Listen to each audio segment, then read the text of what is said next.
اعوذ باللہ من الشیطان الرجیم بسم اللہ الرحمن الرحیم۔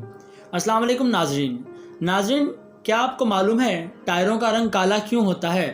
کسی اور رنگ میں ٹائر کیوں نہیں ہوتے؟ دوستو، اگر آپ کو نہیں معلوم کہ ٹائروں کا رنگ کالا ہی کیوں ہوتا ہے تو آئیے ہم آپ کو اس ویڈیو میں بتاتے ہیں۔ لیکن ویڈیو شروع کرنے سے پہلے اگر آپ نے ہمارے چینل کو سبسکرائب نہیں کیا تو برائے مہربانی ہمارے چینل کو سبسکرائب کر کے ہمارے چینل کا حصہ بن جائیں۔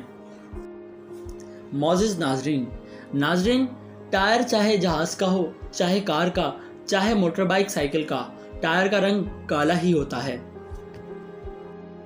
ناظرین، حیرت انگیز بات ہے کہ سب سے پہلے ٹائر لکڑی کے ہوا کرتے تھے۔ چونکہ لکڑی کے ٹائر چلنے میں بہت دشواری پیش کرتے تھے، اسی لیے 1895 میں ربڑ کے ٹائر ایجاد ہوئے جو ہم آج تک استعمال کرتے ہیں۔ لیکن ناظرین، ربڑ کا رنگ تو سفید ہوتا ہے اور پہلے ٹائر بھی سفید رنگ کے ہوا کرتے تھے۔ لیکن ایسا کیا چیز ہے جو ٹائر کو کالا بناتی ہے؟ ناظرین، آپ کو جان کے حیرت ہوگی، ٹائر کو کالا ایک کیمیکل بناتا ہے جسے ہم کاربن بلیک کہتے ہیں۔